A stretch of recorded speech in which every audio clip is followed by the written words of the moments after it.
बिस्मिल्लाहिर्रहमानिर्रहीम, अस्सलाम वालेकुम। तुसीं देख रहे हैं मेरा प्रोग्राम चार शफेरे शुमाइला न्याज के नाल और मैं शुमाइला न्याज। गौर नाल सुनो, tick tock tick tock tick tock. ये आवाज़ तुहानू सुनाई देंदी पई है? डेफिनेटली आ रही होगी। ये घड़ी की आवाज़ नहीं है, ये पाकिस्तानी सियासत दे बदलते हुए मौसम की आवाज़ है जिन्हों हुण महसूस किया जा रहा है। सोशल मीडिया प्लेटफॉर्म्स होण या फिर मेन स्ट्रीम मीडिया, हर पासे यही जुमले गज वज के चलते पे और यही चर्चा सुनने को मिलता पाया कि मुल्क दे विच मूनसून का सीजन है, बारिशां हुंदियां पईयां ने, लेकिन सियासी आसमान दे उत्ते बिजली जिहड़ी है वो कुछ ज़्यादा ही चमकदी पई है। सियासी पारा सतवें आसमान तक जाके हाथ ला के वापस आ रहा है, फिर जा रहा है, हाथ ला के वापस आ रहा है। और निशाने दे उत्ते सिर्फ और सिर्फ तुसी की समझते हैं ऑपोजिशन नहीं, हुकूमत दे इत्तेहादी जमात भी हुण जिहड़ी खुल के सामने आई है कि सियासी महाज दे उत्ते शदीद गर्मा गर्मी देखने को मिलती पई और इदां लगता पाया कि हुकूमत और ऑपोजिशन का तवाजुन हुण बिल्कुल ही विगड़न वास्ते तैयार बैठा होया है। मुल्क दियां दो वड्डियां सियासी जमातां जो हजे भी एक दूजे दियां इत्तेहादी ने, एक दूजे दियां साथी ने, ओ हुण एक दूजे दे उत्ते बिल्कुल आमने सामने आके खड़ियां हो गई ने। नून लीग और पीपल्स पार्टी के दरमियान लफ्जी जंग इस हद तक तेज हो चुकी है कि दोनों पासे कोई भी रायत जड़ी वो देखने को नजर नहीं आती पई और ना ही कोई इस मूड च नजर आ रहा। कहते पे जनाब के आखे उल्टी गिनती शुरू की जा रही है, किते कहते पे कि जी हुकूमत के खिलाफ सड़कों के उत्ते निकलांगे और तहरीका चलन के जोड़े ऐलानात ने वो होंदे पे है। तो किते इस्लामाबाद दे विच एक बारी फिर एहतजाजी जोड़े धरने ने वो शुरू करने के इशारे भी मिलते पे और जनाबे वाला हद तो फिर ये हो गई कि हुण इकतदार नूं सहारा देण वालियां ये जड़ियां बसाखियां सी ना, ये वापस खिंचण दीयां गल्लां खुल्लम खुल्ला होंदियां पईयां ने, जिहदे उत्ते ये सारा निज़ाम खड़ोता है। चेयरमैन पीपल्स पार्टी बिलावल भुट्टो ज़रदारी ने नून लीग नूं साफ साफ पैगाम दिता है। बिलावल भुट्टो ने सीधा नून लीग की क्यादत को निशाना बनाते हुए आख्या है कि मेरा नून लीग के दोस्तों वास्ते बस इन्ना ही पैगाम है कि तुहाडी उल्टी गिनती का बाकायदा आगाज हो चुके हैं। और बिलावल भुट्टो ज़रदारी ने बड़ा तंजिया और जारहाना अंदाज विच पूछा कि की तुहानू टिक टिक की आवाज़ आंदी पई? गौर नाल सुनो, टिक टॉक टिक टॉक। ठीक है, बाकायदा ये वीडियो चल रही, तुसीं देखी होएगी। यानी हुण वक्त जिहड़ा ना उहदियां सूइयां हुण उहदी गरारी घुम गई है, कड़ी चलती पई है और हुकूमत दे कोले शायद हुण वक्त मेरे ख्याल च रह ही नहीं गया, है ही नहीं, खत्म हो गया। और इस धमाकेदार बयान के नाल ही बिलावल भुट्टो ज़रदारी ने वफाकी हुकूमत के खिलाफ एक मुल्क गी तहरीक चलाउण का ऐलान भी ठोक दिता है और उन्होंने हाल ही दे विच आज़ाद कश्मीर दे विच होने वाले इंतखाबात दे विच मुबैना धांधली का सख्त इल्जाम आयद करते हुए आख्या है, उन्हें आख्या कि मैं तो बड़े जुमले उत्थे आखे सी बड़े वड्डे वड्डे, मैं तो बड़ा जज्बाती अंदाज में तकरीरां कीतियां, लेकिन मारका जिहड़ा है वो नून लीग मार गई। तो नून लीग की हुकूमत को उन्होंने आड़े हथों लिया और वाज़ह किया कि पीपल्स पार्टी हुण इस धांधली के उत्ते चुप करके हाथ ते हाथ रख के लत्त लत्त रख के नहीं बवेगी, बल्कि हुकूमत के खिलाफ असीं गलियां गलियां च निकलांगे, शहर शहर जाके एहतजाज की क्यादत करांगे। और ये गल सिर्फ बिलावल भुट्टो ज़रदारी के इस बयान तक महदूद नहीं रही कि बस इत्थे ही खत्म हो गई। इस तो बाद जनाबे वाला पीपल्स पार्टी की पूरी क्यादत ने नून लीग के उत्ते लफ्जी गोलाबारी शुरू करती। यानी फिर बिलावल भुट्टो ने आख्या कि तुसीं भी शुरू हो जाओ, मैं तो एक बयान कर दिता, हुण तुहाडी वारी है, तुसीं भी वारी वारी एक एक बयान दो। पीपल्स पार्टी के तुंदो तेज रहनुमा और सिंध के सीनियर वजीर शर्जील इनाम मेमन ने भी नून लीग की हुकूमत के उत्ते एक जोरदार जरब लाई है और उन्होंने मीडिया के उत्ते गलबात करते हुए साफ साफ आख्या है कि साल 2024 दे विच फार्म 47 की बुनियाद के उत्ते वफाकी जिहड़ी हुकूमत है उहदा क़यामे अमल जिहड़ा होया सी और आज़ाद कश्मीर के हालिया इलैक्शन तो इस फार्म 47 दे लगता है कि ये भी कोई प्लस कार्रवाई साबित होंदी पई है। यानी धांधली के पिछे तमाम रिकॉर्ड जिहड़े हैगे सी वो तोड़ दिते हैं और गल इत्थे खत्म नहीं हुई बल्कि गल वध गई है मुख्तारिया, क्योंकि नदीम अफजल चंद साहब भी आ गए ने मैदान दे विच। उन्होंने कहा कि आजा हुकूमत जरा इधरले पासे आ और फिर आख्या कि ये हुकूमत जिहड़ी है ना ये किसी भी महाज के उत्ते कामयाब नहीं हैगी, ਇਹ हुकूमत हर महाज ਦੇ ਉੱਤੇ मुकम्मल तौर ਦੇ ਉੱਤੇ फ्लॉप और नाकाम हो गई। फिर नदीम अफजल चंद साहब ने इंतहाई सख्त लहजे ਦੇ ਵਿੱਚ ਨੂਨ ਲੀਗ ਨੂੰ ਮੁਤਨੱਬਾ ਕੀਤਾ ਕਿ ਦੇਖੋ ਇਹ ਅਗਰ ਹਾਲਾਤ ਇਦਾਂ ਹੀ ਰਹੇ ਨਾ ਤਾਂ ਫਿਰ ਵਕਤ ਆਉਣ ਦੇ ਉੱਤੇ ਪੀਪਲਸ ਪਾਰਟੀ ਜਿਹੜਾ ਆਪਦਾ ਮੋਢਾ ਤੁਹਾਨੂੰ ਦਿੱਤਾ ਹੋਇਆ ਸੀ ਨਾ ਆਸਰੇ ਵਾਸਤੇ ਸਹਾਰੇ ਵਾਸਤੇ ਉਹ ਮੋਢਾ ਆਪਦਾ ਪਿਛਾਂ ਖਿੱਚ ਲਏਗੀ। और उन्होंने बिल्कुल वाजे कर दिता है कि अगर तुसी कारकर्दगी ठीक ना की तो जरूरत पैन दे उत्ते पीपल्स पार्टी मुनासिब वक्त इंतखाब भी करेगी और वफाकी हुकूमत दे आपदे तमाम तर जिहड़े उनदे हमायत जिहड़ा करदी पई है वो खत्म करने का फैसला भी कर सकती है। जो पीपल्स पार्टी दे वल्लों इन्ने शदीद जुमले कसे गए इन्नी शदीद लफ्जी गोलाबारी हुई तो तुहानू की लगता है कि मुस्लिम लीग नून दे विच बोलने वाला कोई भी नहीं हैगा। मुस्लिम लीग नून ने आख्या कि चलो कहते हैं तो कहन दो जो कहता है वही होता है। नहीं, ऐसा नहीं है। नून लीग ने भी फिर आख्या कि जी असी भी मैदान च आवांगे और जवाब देवांगे। पंजाब दी सूबाई वज़ीर इत्तलात अज़मा बुखारी जो कि हमेशा जवाबी लफ्जी गोलाबारी दे विच बहुत मशहूर ने उन्हां तो अच्छी बेहतरीन जवाबी कार्रवाई कोई कर नहीं सकता। सो लिहाजा सब तो पहले उन्होंने आख्या बिल्कुल उन्होंने जिहड़ा जिस तरह बनदा सी जवाब देना उन्होंने बिल्कुल उसी तरह जवाब दिता है। उन्होंने चेयरमैन पीपल्स पार्टी बिलावल भुट्टो के बयान के उत्ते शदीद तंजिया च रद्द अमल दिता है। अज़मा जाहिद बुखारी ने बिलावल भुट्टो के अंदाज की नकल करते हुए आख्या कि उफ हम तो डर गए, हाय अब हमारा क्या होगा। वज़ीर इत्तलात ने पीपल्स पार्टी की क्यादत को भी आड़े हथों लेंदे हुए आख्या कि ये जिहड़ा बिलावल और रहनुमा बार बार मीडिया के उत्ते आके गल्लां करते हैं ना कि फार्म 47 की हुकूमत है तो आखिर इस हुकूमत नूं तुसीं लत्त क्यों नहीं मार देंदे।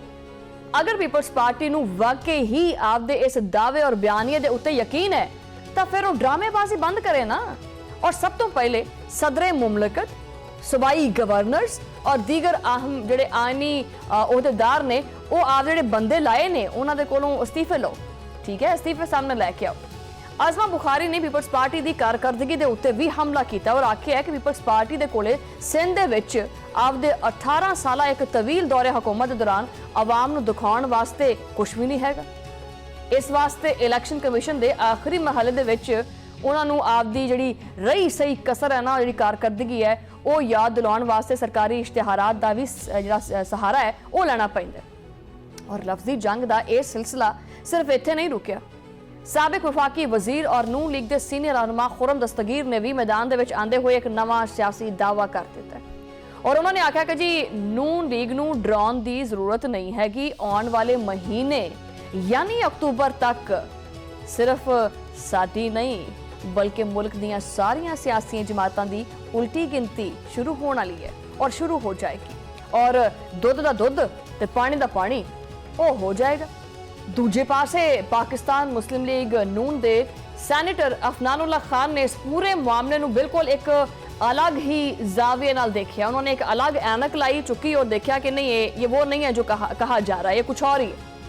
उन्होंने आख्या कि साडे वास्ते इकतदार दी ए उल्टी गिनती होवे या भावें सीधी गिनती होवे सानू कोई मसला नहीं। उन्होंने आख्या कि हुकूमतां जड़ियां ने वो तां आउण जाण वाली चीज़ हैगी है, अज एक दी वारी है तो कल दूजे दी वारी होएगी। सैनेटर अफनानुल्लाह ने आख्या कि इकतदार दी उल्टी गिनती साडे वास्ते कोई मानी नहीं रखती क्योंकि मुस्लिम लीग नून हर चंगे और बुरे वक्त दे विच हमेशा मुल्क की जिहड़ी 24 करोड़ की आवाम है उहदे नाल खड़ोती हुंदी है और आने वाले वक्त दे विच भी इसी तरह खड़ी रहेगी। लेकिन सवाल यह है कि आखिर ये फिर उल्टी गिनती किहदी हुंदी पई है, हुकूमत दी है या इत्तेहादिया दी या फिर समझो कि पूरे सियासी निज़ाम दी है। और सियासत की इस शतरंज दे विच हुण तक जो खेड खेडिया जा रहा है इहदे विच एक पासे उल्टी गिनती के दावे खुलेआम हुंदे पए ने और सड़कों के उत्ते आउण दीयां धमकियां भी चलदियां पईयां तां दूजे पासे तंज दे तेज़ करारे क्रिस्पी दे जुमले भी आंदे पे है, मुस्कुराहटां भी ने और सियासी जवाबी हमले भी चलते पे ने। लेकिन इस तमाम तर लफ्जी जंग और गर्मा गर्मी दे विच पिसदा कौन पिया? आम आदमी। वो हमेशा पिसदा रहेगा। ये चक्की बड़ाई उहदे वास्ते करके है भी उहनूं उहदे विच पाओ ते पी के रख दिओ। महंगाई दे बोझ तले दबे हुए लोग जिहड़े ने वो बारिशां और सैलाब तो मुतासरा शहरी जिहड़े ने वो जिहड़ी उन्हां दी मुआशी हालत है वो देख कर बंदा हैरान हो जाता है और इन्हां दे रहनुमा जिहड़े ने इन्हां दे मसाइल जिहड़े हल करन दी बजाय एक दूजे दीयां लत्तां खिच्चण दे विच मसरूफ ने। और इकतदार की इस जंग दे विच इतिहाद का जिहड़ा शराजा है ना वो समझ लो कि विखरिया पिया। लेकिन आवाम दे वास्ते असल सवाल कुछ हो रही है। सियासी बयानात दी ये जंग आखिर चलती रहेगी कि एहतजाजी तहरीक वाकई सड़कों तक पहुंचेगी कि ये जिहड़े धरने धुरने करते पूरे होणगे। अच्छा ये जिन्नियां भी जमातां आईयां ने कोई कहंदी असीं धरने करांगे, कोई कहंदी असीं ये करांगे, कोई कहंदी असीं वो करांगे, करदे कुछ भी नहीं। और इस वेले पीपल्स पार्टी कहती पई है कि जी आखिर उल्टी गिनती शुरू हो गई है। नून लीग कहती पई है कि उफ हम तो डर गए। पीपल्स पार्टी कहती पई है जनाब कि हुकूमत नाकाम हो गई है। नून लीग कहती पई है अच्छा तू आपकी कारकर्दगी वखा। पीपल्स पार्टी फार्म 47 के उत्ते सवाल चुकती पई है तो नून लीग पुछदी पई है कि तू क्यों नहीं छड्डदा अगर फार्म 47 है तो। बहुत सारे सवाल पैदा होंदे है। पहले जिहड़ा ना ये चीज़ां ढकियां छुपियां सी लेकिन हुण उही गल है कि अखां 'च उंगलियां देना बड़ा मुश्किल होया पिया। या तो फिर पीपल्स पार्टी जिहड़ा कुछ कहती पई है या तो फिर उही सच है या वाकई वो अपना जिहड़ियां बेसाखियां ने वापस खिंचण वास्ते तैयार बैठी हुई है और सियासी जिहड़ा एक सैटअप बनया होया उहदा तख्ता उलट जाएगा। कि बिलावल भुट्टो दी ये जिहड़ी टिक टिक दी आवाज़ है महज एक सियासी समझ लो कि एक ड्रामा है या वाकई इस्लामाबाद दे ऐवानां दे विच कोई वड्डी हलचल हुंदी पई है। ये तो आउण वाला वक्त ही दस सकदा है। दूसरे पासे तंजिया जवाब भी चलते पे, हुकूमत की कारकर्दगी के दावे भी चलते पे, हर पासे एक अजीबो गरीब जी जी गहमा गहमी या मुसलसल चलती पई है। लेकिन इत्थे मैं एक चीज़ वाजे कर देवां कि ये जमातां बंदा इन्हां कोलों पुछे भी तुसीं दोवें जमातां ये मुल्क वास्ते लड़दियां पईयां ने ना और जो तुसीं कहंदे कि जी उल्टी गिनती शुरू हो गई है तो फलानी तुसीं अपना ही एक हलवा बनाया होया है ते आपस च वंड वंड के एक दूजे नूं खवाई जांदे। आखिर जी वो अन्ना वंडे रेवड़ियां मुड़ मुड़ अपनियां नूं हैं रेवड़ियां खाने आ बह के ते ब्रेक लेने आ। ब्रेक तो बाद गलबात जारी।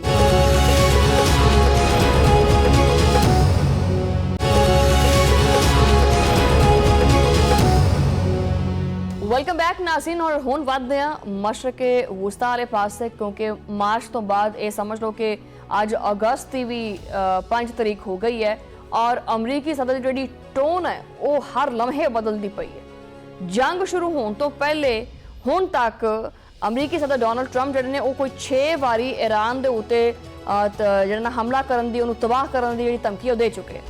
कदी कहंदे है कि जी मुकम्मल तबाही होएगी, कदी कहंदे है कि जी बहुत बड़ा हमला होने वाला है। ईरान नूं सख्त कार्रवाई की धमकी दी गई है।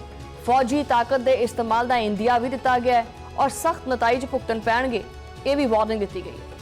हर वारी आखिरी लम्हे दे विच फिर डोनाल्ड ट्रंप पिछे भी हो जाता है। कदी अचानक सफारतकारी, कदी अचानक मुज़ाकरात, कदी जंगबंदी और कदी नवी मोहलत और कदी अचानक मुज़ाकरा दा राग जिहड़ा ना उहदी बांसुरी वजाउण लग पैंदा, कदी जंगबंदी दा हमायती बन जाता है। ट्रंप दे इस मुसलसल बदलते हुए फैसले ने ना सिर्फ अमरीकी हिकमत अमली के उत्ते बहुत सारे सवालात खड़े किए हैं बल्कि पूरी दुनिया दे विच ये बहस छेड़ दी है कि वाशिंगटन वाकई ईरान के खिलाफ जंग चाहता है या वो महज एक फौजी दबाव अपना एक असर रसूख जड़ा है वो दबाव पा के रखना चाहता है या वो दबाव पा के सफारती मकासद या अपने मफादात हासिल करना चाहता है। अगर जंग वाकई मकसद हैगी है तो फिर हर बारी ये आखिरी लम्हे क्यों पिछा हो जाता है। अगर वाकई जंग चाहिए है तो फिर आखिरी कदम ते आंदे आंदे ये फिर दोबारा पैर पिछे क्यों चके जाते। और अगर जंग मकसद नहीं हैगी तो फिर बार बार ये जिहड़ियां धमकियां ने ये काहदे वास्ते। 5 महीनों तो मुसलसल यही ड्रामा चलता पे। ट्रंप बार बार हमले की डेडलाइन देता है, अमरीकी फौज भी मुकम्मल तैयार है, ਇਹਦਾ ਢਿਡੋਰਾ पिटदा है और सख्त तरीन कार्रवाई के जिहड़े दाव ने वो भी देखने को मिलते हैं। लेकिन हर बारी बाद दे विच मुज़ाकरात, जंगबंदी या इलाकाई सालसी का बहाना बना के आपदी ही दिती हुई डेडलाइन तो मुकर जाता है। लेकिन आखिर कब तक, किदों तक, हमला कदों करना है, मुज़ाकरात कदों होने हैं, ये मुआहिदा कदों होना है या आखिरी मौके के उत्ते फिर आखिरी मौका आखिरी वारी ये दोबारा सिस्टम बदलता रहेगा। क्योंकि पिछले दिनों अमरीकी सदर डोनाल्ड ट्रंप ने एक बार फिर वही अपना पुराना तर्ज अमल दोहराया। उन्होंने एक बार फिर दावा किया है कि अमरीका इस वेले ईरान के नाल बराह रास्त मुज़ाकरत करता पाया और ताहम ये भी चीज़ पूछी जा रही है कि मुज़ाकर फिर आखिर हुंदे कित्थे पे ने और अगर हुंदे पे ने तो ये कौन कौन शामिल है तो उन्होंने कोले कोई जवाब ही नहीं हुंदा। और जिदों बाद फौरन जो है ना वो ईरान ने डंके की चोट के उत्ते तरदीद कर दी है, लेकिन ट्रंप फिर भी बाज नहीं आया और अज भी उन्होंने यही दावा अपना दोहराया है कि मामला साढ़े बड़े चंगे चलते पे है। और ट्रंप बोले ने कि जी ईरान के नाल मुज़ाकर का आगाज़ हो गया और ईरान के कोले हुण सिर्फ और सिर्फ ये आखिरी मौका है। ये मुज़ाकरात काफ़ी लंबे होंगे और जोहरी मामला दूसरे मरहले में निपटाया जाएगा। ट्रंप का यह कहना सी कि असी ईरान की दरखास्त के उत्ते ही ये गलबात करते पे और असी इस मामले के उत्ते बहुत तेजी नाल अगे वधदे पे। नालों नाल उन्होंने धमकी दी है कि आपने हुरमस को हर सूरत और कल तक मुकम्मल तौर के उत्ते खुल जाना चाहिए, क्योंकि अमरीकी बहरिया का इस आबी गुजरगाह के उत्ते मुकम्मल कंट्रोल है। और सिर्फ इत्थे तक नहीं है गल, सदर डोनाल्ड ट्रंप ने ईरानी क्यादत को मुनाफिक करार देंदे हुए आख्या है कि तेहरान दे नाल गलबात जारी है और ये उन्हां वास्ते एक चंगी डील दे उत्ते दस्तखत करने का आखिरी मौका है। और उन्होंने आख्या है कि जदों तक कोई मुआहदा नहीं हुंदा ना या ईरान मुकम्मल तौर पर सरेंडर नहीं करता, अमरीकी बहरी नाकाबंदी हर सूरत जारी रहेगी। और अगर मुआहदा होया तो ईरान जो कोई ऐसी तबाही का सामना करना पड़ेगा जो उन्हें कभी देखी नहीं हैगी। और उन्होंने ये भी आख्या कि असी ईरान को हुरमस तो लंघण वाले जहाज़ों तो फीस लैन के बारे हरगिज़ इजाजत नहीं देंगे। बाद दे विच जदों ईरान ने इन्हां सारे जिहड़े दावे हैगे इन्हां झूठ करार दिता और इहदी तरदीद की तो फिर ट्रंप ने गुस्से में आके सोशल मीडिया के उत्ते सख्त बयान अपना जारी करता। उन्होंने आख्या कि ईरानी रवैये नूं जिहड़ा हैगा ये तां समझ लो कि दोगलापन है और धमकी दी है कि चाहे ईरान तस्लीम करे या ना करे असी इस मसले का हल कढ के ही रवांगे। ट्रंप ने दावा किया है कि तेहरान ने खुद मुज़ाकरा की भीख मंगी सी, लेकिन हुण वो हुरमस के उत्ते कंट्रोल के बारे दे विच आपदा रवायती और जिहड़ा ये बेयकीनी वाला जिहड़ा प्रोपेगेंडा ना ये करदा पिया। अमरीकी सदर ने बार बार एक ही गल दोहराई है कि ईरान को तबाहकुन कार्रवाई तो पहले सिर्फ एक आखिरी मौका देना चाहना वा मैं और उम्मीद है कि ईरान अकल नाल काम लवेगा और कोई चंगा फैसला करेगा, वरना इनू मुकम्मल बर्बादी का सामना करना पै सकता है। कि ये जंग की तैयारी है या जंग के खौफ को सफारती हथियार बनाया जा रहा है? कि वाशिंगटन वाकई हमला करना चाहता है या फौजी दबाव वधा के तेहरान तो आपदी जिहड़ियां शर्तां ने उन्होंने उत्ते अमल दरामद कराना चाहता है, उन्होंने मनवाना चाहता है। ट्रंप की इन्हां धमकियां दे करके ईरानी वज़ीर खारजा के जिहड़े तर्जुमान ने इस्माइल बकई उन्होंने बड़ा करारा जवाब दिता है और उन्होंने करारा जवाब देते हुए आख्या है, उन्होंने कहा कि जी जो दावे किए ना अमरीकी सदर ने हम इनको मुस्तरद करते हैं। तर्जुमान ने वाज़ह किया है कि इस वेले वाशिंगटन के नाल कोई मुज़ाकरत नहीं होंदे पे और ना ही साड़ी कोई जी मुलाकात है उसका कोई शेड्यूल बनया होया है या कोई उसका मनसूबा है, ऐसा कुछ नहीं हैगा। ना ईरान किसी अमरीकी वफ्द की टेबल के उत्ते गलबात करता पे और ना ही आपदे किसी नुमाइंदे नूं बाहर भेजदा पे। हाँ अलबत्ता आपने हुरमस के इंतजाम वास्ते ओमान के नाल गलबात जिहड़ी ना चलती पई और उहदे विच अहम एक पेशरफ जिहड़ी वो भी हुई है। लेकिन एक गल अमरीका कन्न खोल के सुन लवे कि ये आबी गुजरगाह कदी भी 24 फरवरी तो पहले वाली हालत दे विच वापस नहीं आएगी। ईरानी तर्जुमान इस्माइल बकई ने अमरीकी गुब्बारे दे विचों हवा कढ़दे हुए मजीद आख्या कि ईरान और अमरीका के मामले दे विच सिर्फ पाकिस्तान ही है जिहड़ा सालसी का किरदार अदा करता पे और इहदे विच कोई नवा सालस शामिल नहीं होया, जबकि जिथे जरूरत पई तां कतर भी मदद कर सकता है। उन्होंने दस्सिया कि चीन नूं भी खिते दे विच वधदे हुए तनाज़े दे उत्ते शदीद तशवीश हैगी है और वो हर सूरत हाल नूं विगड़न तो रोकना चाहते हैं और अपना एक पॉजिटिव किरदार अदा करना चाहते हैं। ईरानी तर्जुमान का कहना सी कि अमरीका और इसराइल की यह जंग सिर्फ और सिर्फ ईरान तक महदूद नहीं हैगी, बल्कि ये पूरे खिते की सलामती के खिलाफ एक साजिश है। इन्हां 5 महीनों के विच दुनिया ने वेख लिया कि खलीज फारस दे विच अमरीकी फौजी मौजूदगी ने पूरे खिते वास्ते जो एक अदम इस्तेहकाम जो खतरात सी ना वो मजीद बढ़ा दिते और इन्हां विच मजीद इजाफा चलता पे। दूसरे पासे ईरान के सुप्रीम लीडर मुश्तबा खामनाई दे सीनियर मुशीर मेजर जनरल मोहसिन रज़ाई ने भी अमरीका नूं ललकारदे हुए वाज़ह किया है कि ईरान आपने हुरमस दे विच किसी दूसरे राह की इजाजत बिल्कुल नहीं देंदा और जनरल मोहसिन रज़ाई ने अमरीका नूं खबरदार भी किया है कि अगर अमरीका ने आपदे जंगी जहाज़ या फौज लियाउण दी गलती की तां असीं उन्हां नूं सीधा निशाना बनावांगे। ਔਰ ਉਹਨਾਂ ਨੇ ਦੱਸਿਆ ਹੈ ਕਿ ਬਹੁਤ ਸਾਰੇ ਤਜਾਰਤੀ ਜਹਾਜ਼ ਈਰਾਨ ਦੀ ਵਾਰਨਿੰਗ ਦੇ ਉੱਤੇ ਆਪਦੇ ਆਪ ਹੀ ਮੁੜਦੇ ਪਏ ਨੇ ਔਰ ਜੋ ਅਮਰੀਕਾ ਦੇ ਹੁਕਮ ਦੇ ਉੱਤੇ ਅੱਗੇ ਵਧਣ ਦੀ ਕੋਸ਼ਿਸ਼ ਕਰੇਗਾ ਉਹ ਆਪਦਾ ਨੁਕਸਾਨ ਖੁਦ ਕਰਾਵੇਗਾ। ਈਰਾਨ ਨੇ ਸਾਫ਼-ਸਾਫ਼ ਕਹਿ ਦਿੱਤਾ ਹੈ ਕਿ ਹੁਰਮਜ਼ ਜਿਹੜੀ ਹੈ ਉਹ ਅਮਰੀਕਾ ਦੀ ਸ਼ਰਤ ਦੇ ਉੱਤੇ ਹਰਗਿਜ਼ ਨਹੀਂ ਖੁੱਲੇਗੀ। ਬਰਤਾਨਵੀ ਜਿਹੜਾ ਮੀਡੀਆ ਹੈ ਉਹਦੇ ਮੁਤਾਬਿਕ ਈਰਾਨ ਨੇ ਅਮਰੀਕਾ ਦੇ ਉੱਤੇ ਮੁਆਸ਼ੀ ਜਿਹੜਾ ਦਬਾਅ ਹੈ ਉਹ ਵਧਾਉਣ ਵਾਸਤੇ ਇੱਕ ਨਵੀਂ ਔਰ ਜ਼ਬਰਦਸਤ ਹਕਮਤ ਅਮਲੀ ਜਿਹੜੀ ਉਹਨੇ ਅਪਣਾਈ ਹੈ। ਤੇ ਈਰਾਨ ਨੂੰ ਅੰਦਾਜ਼ਾ ਹੈਗਾ ਕਿ ਫੌਜੀ ਫਤਹ ਦੀ ਬਜਾਏ ਤਜਾਰਤੀ ਰਾਸਤੇ ਔਰ ਜਿਹੜੀਆਂ ਬਹਿਰੀ ਗੁਜ਼ਰਗਾਹਾਂ ਨੇ ਔਰ ਤਵਾਰਾਈ ਦੇ ਜਿਹੜੇ ਬੁਨਿਆਦੀ ਢਾਂਚੇ ਨੇ ਉਹਨਾਂ ਨੂੰ ਬਲਾਕ ਕਰਕੇ ਅਮਰੀਕਾ ਨੂੰ ਗੋਡਿਆਂ ਦੇ ਪਾਰ ਲਿਆਇਆ ਜਾ ਸਕਦਾ ਹੈ ਔਰ ਟਰੰਪ ਨੂੰ ਆਪਦੀ ਸ਼ਰਾਇਤ ਮਨਾਉਣ ਵਾਸਤੇ ਮਜਬੂਰ ਕੀਤਾ ਜਾ ਸਕਦਾ ਹੈ। ਦੂਜੇ ਪਾਸੇ ਅਮਰੀਕੀ ਇੰਟੈਲੀਜੈਂਸ ਜਿਹੜਾ ਨਾ ਉਹਦੀ ਲੀਕ ਹੋਣ ਵਾਲੀ ਜਿਹੜੀ ਈਮੇਲਸ ਨੇ ਉਹਨੇ ਅਮਰੀਕਾ ਦੀ ਜਿਹੜੀ ਬੌਖਲਾਹਟ ਉਹਦਾ ਵੀ ਪੋਲ ਖੋਲ ਦਿੱਤਾ ਹੈ, ਜਿਹਦੇ ਵਿੱਚ ਆਪਦੇ ਫੌਜੀ ਅਹਿਲਕਾਰਾਂ ਤੋਂ ਆਖਿਆ ਗਿਆ ਕਿ ਉਹ ਈਰਾਨ ਦੇ ਉੱਤੇ ਦਬਾਅ ਵਧਾਉਣ ਵਾਸਤੇ ਰਵਾਇਤੀ ਤਰੀਕਿਆਂ ਦੀ ਬਜਾਏ ਨਵੇਂ ਔਰ ਗੈਰ ਰਵਾਇਤੀ ਜਿਹੜੀ ਤਜਾਵੀਜ਼ ਨੇ ਨਾ ਉਹ ਪੇਸ਼ ਕਰਨ। ਅਮਰੀਕਾ ਦੇ ਇਸ ਮੁਸਲਸਲ ਦਬਾਅ ਦੇ ਜਵਾਬ ਦੇ ਵਿੱਚ ਈਰਾਨ ਨੇ ਇੱਕ ਹੋਰ ਵੱਡਾ ਜਿਹੜਾ ਮਾਸਟਰ ਸਟ੍ਰੋਕ ਹੈ ਨਾ ਉਹ ਖੇਲ ਦਿੱਤਾ।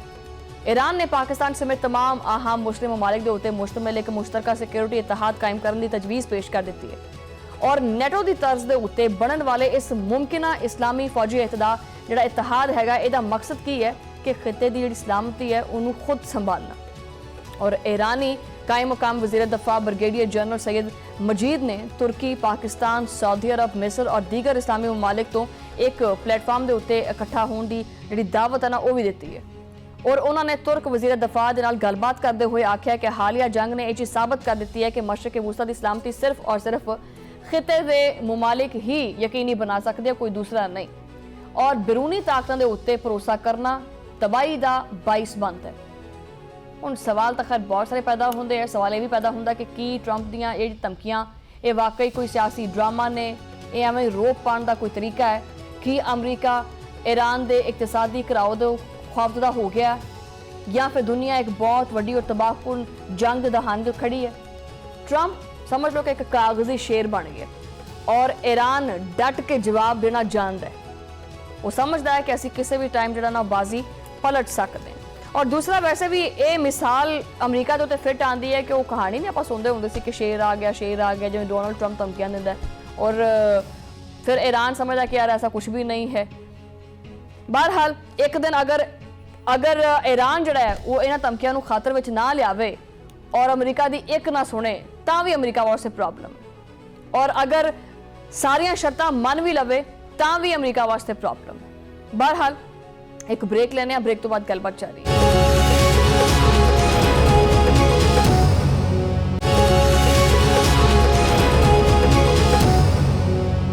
वेलकम बैक नाज़रीन। प्रोग्राम के इस हिस्से में गलबात करते हैं कि मुल्क के विच सियासी मुक्का थप्पी चलती पई है, सियासी अखाड़ा सजिया पिया और हर बंदा एक दूजे नूं घसुन मारन वास्ते तैयार बैठा हुआ है।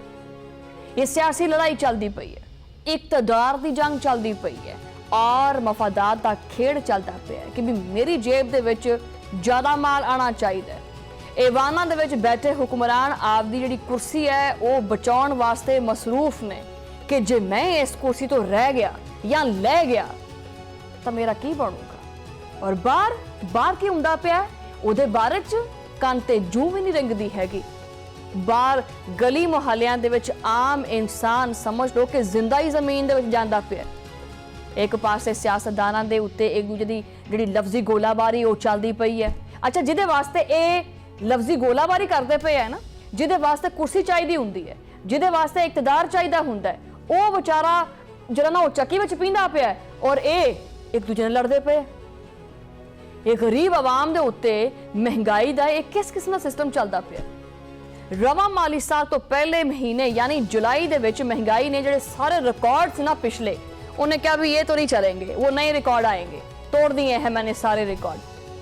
जुलाई दे विच महाना बुनियाद के उत्ते महंगाई जिहड़ी वो 1.2% जबकि सालाना बुनियाद के उत्ते 5.1% बढ़ चुकी है। सवाल यह है कि इस तमाम तर तबाही का असल जिम्मेदार कौन है? कौन है? जे पूछो तो फिर कहते हैं कि किसने कहा है पूछने के लिए, आप पूछ नहीं सकते। और क्या हो गया है अगर 11 अरब का जहाज ले लिया है? वो असी खांदे पींदे हैं, खांदा पींदा बंदा गड्डी लै सकता है, घड़ी पा सकता है, जहाज लै सकता है। पंजाब कोले तो बड़ा कुछ है, पंजाब भी तो सूबा जिहदे गुजरा तरक्की कर गया है। फिर समझ नहीं आती भी असल जिम्मेदार कौन है। महंगाई के इस नवे तूफान की सब तो वड्डी वजह पेट्रोलियम मसनूआत दी कीमतां दे विच मुसलसल इजाफा। ਜਦੋਂ ਜਦੋਂ ਮੁਲਕ ਦੇ ਵਿੱਚ ਡੀਜ਼ਲ और ਪੈਟਰੋਲ ਮਹਿੰਗਾ ਹੋਇਆ ਹੈ ਤਾਂ ਇਹਦਾ ਸਿੱਧਾ ਅਸਰ ਜ਼ਰਾਅਤ ਦੇ ਉੱਤੇ, ਸਨਅਤ ਦੇ ਉੱਤੇ, ਟਰਾਂਸਪੋਰਟ ਦੇ ਉੱਤੇ ਪੈਂਦਾ। ਫਿਰ ਬੰਦਰਗਾਹਾਂ, ਫੈਕਟਰੀਆਂ, ਖੇਤ और ਮੰਡੀਆਂ ਤੋਂ ਲੈ ਕੇ ਆਮ ਬਾਜ਼ਾਰ ਤੱਕ ਪਹੁੰਚਣ ਵਾਲੀ ਇੱਕ ਇੱਕ ਚੀਜ਼ ਉਹਨੂੰ ਪਰ ਲੱਗਦੇ ਹੈ ਔਰ ਉਹ ਉਡਣਾ ਸ਼ੁਰੂ ਕਰਦੀ ਹੈ। ਫਿਰ ਬੰਦਾ ਉਹਨੂੰ ਥੱਲੇ ਖੜੋ ਕੇ ਵੇਖਦਾ ਹੈ, ਉਹ ਨਜ਼ਰ ਹੀ ਨਹੀਂ ਆਉਂਦੀ।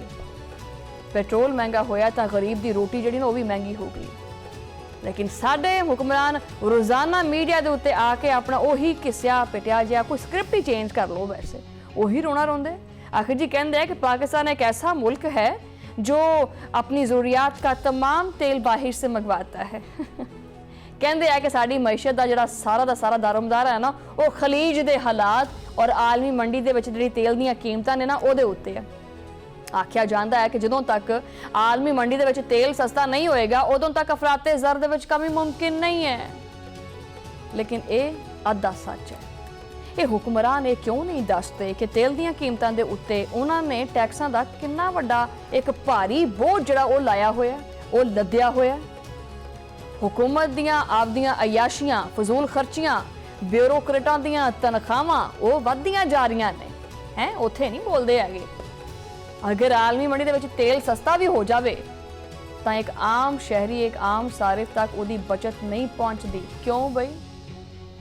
लिहाजा किसी एक महीने दे विच महंगाई का ग्राफ आरजी तौर के उत्ते थोड़ा क थले आ जाए तो यदा मतलब ये हरगिज नहीं हुंदा कि मैशत बेहतर हो गई है, मैशत संवर गई है। सच तो यह है कि हुकूमत दी नाकामियां दे करके आने वाले दिनों के महंगाई का जिहड़ा जिन है वो आवाम दी जिहड़ियां हड्डियां ने उहदा गूदा नचोड़न वास्ते, गूदा कढ़न वास्ते तैयार बैठा है और आलमी बेयकीनी आप जगह के उत्ते। लेकिन आपकी इंतजामी नाकामी का जिहड़ा मलबा है ना, वो खलीज की जिहड़ी जंग है वो तो हुण शुरू हुई है। 5 महीने पहले की सी सुकून सी है। और अगर तुसीं अदादो शुमार के उत्ते गौर करो तो सोचो कि गरीब का जिहड़ा चुल्हा है, मैं तो हैरान हाँ चलदा किवें। मैं तो 20 बारी अपने प्रोग्राम दे विच असीं दा तस्करा ते जिक्र कर चुकी है। ਅਸੀਂ ਤਾਂ ਜਿੰਨੇ ਜੋਗੇ ਹੈਗੇ ਆ ਔਰ ਜਿੰਨੀ ਕਿ ਗੁੰਜਾਇਸ਼ ਹਾਸਿਲ ਹੈ ਉਨੀ ਤਾਂ ਗੱਲਬਾਤ ਕਰ ਹੀ ਲੈਨੇ ਆ ਨਾ। ਬਾਕੀ ਉਹਨਾਂ ਤੇ ਅਮਲ ਦਰਾਮਦ ਤਾਂ ਇਹਨਾਂ ਨਹੀਂ ਕਰਨਾ। ਜਿਹੜੀਆਂ ਬੁਨਿਆਦੀ ਚੀਜ਼ਾਂ ਨੇ ਉਹਨਾਂ ਨੂੰ ਵੀ ਅੱਗ ਲੱਗੀ ਪਈ ਹੈ। ਸਿਰਫ ਇੱਕ ਮਹੀਨੇ ਦੇ ਵਿੱਚ ਟਮਾਟਰ ਦੀ ਕੀਮਤ ਦੇ ਵਿੱਚ 116.75% ਦਾ ਇੱਕ ਜ਼ਬਰਦਸਤ ਇਜ਼ਾਫਾ, ਰਿਕਾਰਡ ਇਜ਼ਾਫਾ ਦੇਖਣ ਨੂੰ ਮਿਲਿਆ। ਸਬਜ਼ੀਆਂ ਦੇ ਜਿਹੜੇ ਦਾਮ ਨੇ ਉਹ 22% ਵੱਧ ਚੁੱਕੇ ਆ। प्याज 20%, मुर्गी 19%, गंदम जी 7.4% और आटा, एक तो साडा आटा ही नहीं सूत आंदा पिया। आटा ही बड़ा महंगा होया, जिहड़ा हर बंदे ने एक रोटी जी तो खानी ही खानी है। आटा 6.75% महंगा हो गया। और अगर आप सालाना जिहड़ियां बुनियादी चीज़ां दा मुवाजना करिए तो रूह कंब जाती है। एक साल दे विच टमाटर 174.74% महंगा हो गया। गंदम की कीमत 77.31% का इजाफा होया। प्याज 75.86% उत्ते चला गया है। और गंदम का आटा जिहड़ा 67.56% और गोश्त 14.53% महंगा विकदा पिया। और इस तो इलावा जिहड़ियां बेकरी दी जिहड़ी चीज़ां ने, चावल ने, गुड़ ने, खुश्क दुध है, ताज़ा दुध है, ये भी आम बंदे की पहुँच तो बहुत दूर है। हसरत ही रह गई होंदी। सिर्फ खाना पीना नहीं बल्कि जीना भी मुश्किल होया पिया और इहदे बारे च कोई ख्याल नहीं है। बस दिल चाहे तो आप ही हलवा बना के आपदे मर्जी के पिस्ते बादाम गिरियां विच पा के ते कदी ओनू वंड ते कदी ओनू वंड। आवाम की परवाही कोई नहीं। दवाइयां नहीं मिलदियां पईयां। अद्वियात जड़ियां ने वो 2% जड़ियां ने महंगियां हो गई। रहायशी जड़ियां सहूलियात ने 16% और घरां दे किराए दे विच 1.48% इजाफा देखने को मिलता पिया। हाउसिंग, पानी, बिजली, गैस, ईंधन का खर्चा 7.14% तक बढ़ चुके हैं। इदारा शुमारियात के मुताबिक सालाना बुनियाद के उत्ते खाण पीण दीयां चीज़ां कुल मिला के 10.64% महंगियां हुई ने। जबकि जिहड़ियां जल्दी खराब होने वाली चीज़ां ने ना, जिहड़ियां छेती खराब हो जांदियां ने, टाइम नहीं उन्होंने रखना नहीं पैंदा ज़्यादा देर, वो 5.8% महंगियां हो गए हैं। और इसी अरसे दे विच ट्रांसपोर्ट किरायां दे विच 15% और कपड़े और जूतियां दी जिहड़ी खरीदारी हैगी है और जिहड़ियां होर चीज़ां हुंदियां ने उन्हां दे विच 18%, तालीम दे विच 9%, इलाज मुआलजे दे विच 7.80% दा इजाफा होया।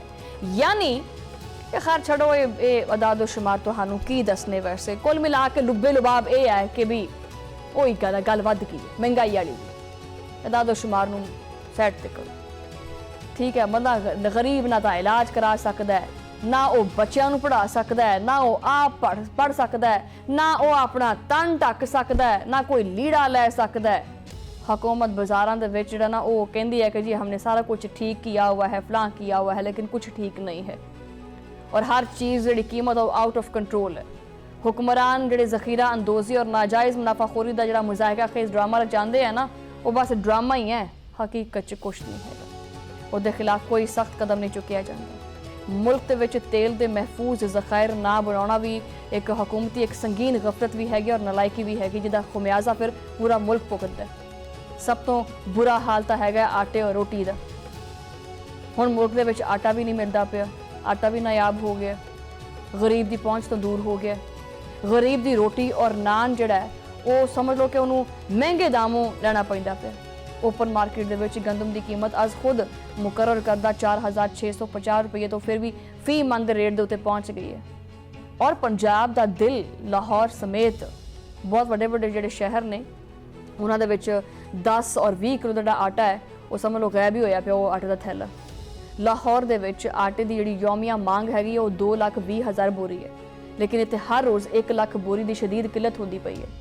हुण 15 किलो का थैला 2,150 रुपये दे विच विकदा पिया। तंदूरां दे उत्ते रोटी जिहड़ी 15 तो वधा के 25%, तो फिर कहते हैं जनाब कि हमने तो महंगाई नहीं, हमने तो इतने की रोटी मंगाई है 14 रुपये की और खाई है, हैं। नान रोटी एसोसीएशन वाले खुल्लम खुल्ला कहते पे जनाब कि इंतजामिया और ज़िलई जिहड़े मैजिस्ट्रेट्स ने वो कीमतां नूं कंट्रोल करने दे विच बुरी तरह नाकाम हो चुके हैं।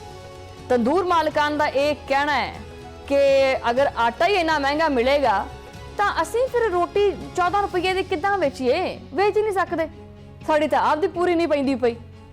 दूजे पासे ज़िलई हुकाम के जिहड़े दावे ने वो सिर्फ कागज़ां तक महदूद ने। वैसे 25 रुपये की रोटी वेचण वाले दे उत्ते क्रैकडाउन तो हुंदा पिया कि जरा कौमी असैम्बली का कायमा कमेटी का हवाल है ना वो भी सुन लो। वैसे वफाकी वजीर राना तनवीर हुसैन ने इंकशाफ किया है कि सूबियां दी मुशाफरत दे नाल कोई 3500 रुपये मन गंदम की हमायत याफ्ता कीमत तय की गई है। फिर वज़ीर आला नूं खत लिखा गया है कि कीमत जिहड़ी हैगी वो 3800 रुपये कर देंगे, लेकिन किसी एक वज़ीर आला ने भी जवाब तक नहीं दिता। कमेटी अरकान जिहड़े हैगे ने, रिपीट करेंगे, कमेटी अरकान जिहड़े हैगे ने वो चीकां कूकां मारते रहे हैं कि सूबे वाफर गंदम का दावा करते रहे, तो कीमत आसमान के उत्ते किद्दां पहुंचियां ने दसो ना। अरकान ने दुख का इजहार किया कि साडे किसान जिहड़े ने वो गंदम उन्हां कोलों खरीदी नहीं गई है, उन्हां दे घरां दे विच छापे मारे गए ने और बाहर जिहड़ा वो अरबों रुपए की कीमत है वो दरामद की जा रही है। लेकिन इत्थे एक होर सवाल है कि अगर हुकूमत नूं ज़खीरा अंदोजी और नाजायज़ मुनाफाखोरी का इल्म हैगा तो फिर कार्रवाई क्यों नहीं करती, कित्थे दी कार्रवाई। बहरहाल पूछी जाओ जिन्हें मर्जी सवाल, इन्होंने एक का भी जवाब नहीं देना। प्रोग्राम का वक्त खत्म हो गया, तो मुलाकात होगी अगले प्रोग्राम के उदों अल्लाह लेके पानी।